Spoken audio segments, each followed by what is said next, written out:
हरियाणा राज्य महिला आयोग अध्यक्ष श्रीमती रेणु भाटिया ने पलवल जिला सचिवालय के पुलिस अधीक्षक कार्यालय के सभागार में आयोग के समक्ष रखे गए केसों की सुनवाई की। इस अवसर पर पुलिस अधीक्षक डॉक्टर अंशु सिंगला भी मौजूद रहीं। रेणु भाटिया ने बताया कि आयोग के समक्ष महिलाओं के घरेलू एवं पारिवारिक हिंसा के मामलों की गंभीरता पूर्वक सुनवाई की गई। उन्होंने कहा कि डोमेस्टिक वायलेंस करना अपराध है। घरेलू हिंसा करने पर 2 साल तक की कैद की सजा हो सकती है। हरियाणा राज्य महिला आयोग महिलाओं को उनके अधिकारों के बारे में सजग कर रहा है। राज्य में महिलाओं के कल्याण के लिए कदम उठाए जा रहे हैं। उन्होंने कहा कि दहेज लेना और देना दोनों ही अपराध है। शिक्षित समाज में रहने वाले लोगों को अपनी सोच में बदलाव करना चाहिए और दहेज की कुप्रथा को बंद करना चाहिए। रेणु भाटिया ने आयोग के कार्यों एवं उपलब्धियों के बारे में भी विस्तृत जानकारी दी।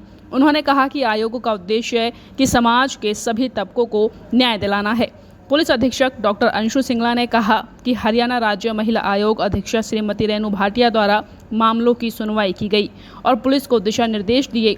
पुलिस द्वारा कार्रवाई अमल में लाई जा रही है। पलवल पुलिस द्वारा महिला सुरक्षा के लिए अथक प्रयास किए जा रहे हैं। सिंगला के कार्यालय में हियरिंग सेशन रखा, जिसमें हमारे पास लगभग 10 केसेस आए और एक रैंडम केस आया जिसको हमने डेट दे दी। आज के हमारे केसेस सभी पर्सनल लड़कियों के साथ पर्सनल दुर्व्यवहार के थे ऑलमोस्ट। इसमें से 2 केसेस ऐसे थे जिनमें किन्हीं लोगों के परिवार के सदस्यों के खिलाफ यदि कोई मुकदमा दर्ज है या वो किसी आपराधिक गतिविधि में पाया गया और अरेस्ट हुआ या वो जेल में है किसी वजह से अभी साबित हुआ या नहीं हुआ, उनके परिवार की महिलाओं ने अपने बचाव में, स्वयं के या परिवार के बचाव में अपने ऊपर बुरे शब्दों का इस्तेमाल होना, अनवांटेडली टच करना, इस तरह के इल्ज़ाम सीआईए के स्टाफ पर लगाए, जो कि हमने बिल्कुल ट्रांसपेरेंट तरीके से सीआईए के अधिकारियों को यहाँ पर बुलाकर पहचान करने की बात की और वो पहचान नहीं हो पाई।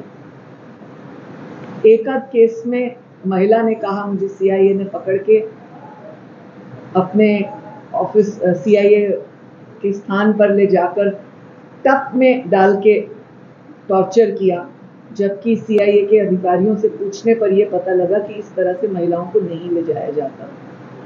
जब तक कोई महिला अधिकारी ना हो या कोई हीनियस क्राइम ना हो।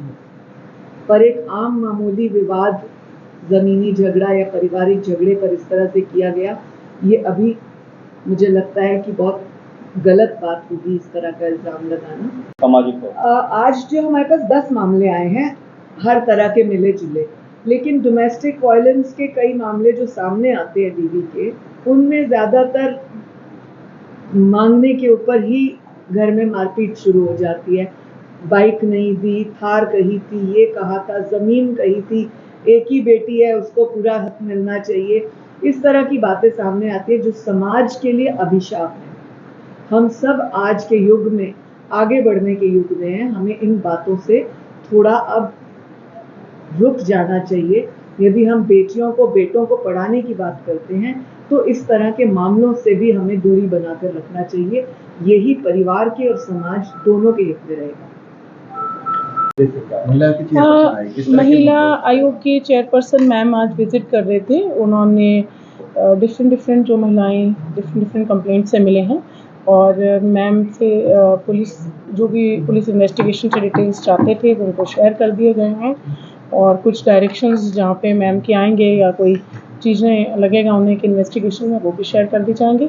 इसके सबसे महत्वपूर्ण उद्देश्य यही है कि हमें अपनी महिलाओं को सेफ फील कराना है और सिक्योर फील कराना है और कि सिस्टम्स उनके लिए हमेशा खड़े हैं, तत्पर हम लोग मौजूद हैं। तो शिकायतें कैसे थी? मिक्स शिकायतें थी, कुछ छेड़छाड़ की थी, कुछ डोमेस्टिक वायलेंस की थी, कुछ डाउरी रिलेटेड कंप्लेंट्स थी, तो इस तरह की सारी कंप्लेंट्स थी। कितनों का समाधान हो गया, आगे डेट बढ़ा दी गई? 2 शिकायतें ऐसी हैं जिसमें फर्दर डेट लगा दी गई है। अब समाधान वो है जो विमेन कमीशन के चेयरपर्सन मैम को ठीक लगा, वो उन्होंने अपना ओपिनियन दे दिया उसमें। अब एग्जैक्टली हर एक केस में वो नहीं संभव, जो कंप्लेनेंट की कंप्लेंट है फैक्ट बेस्ड उन्होंने इंक्वायरी की है, जो मैं समझती हूँ मोस्ट केसेस में। ठीक।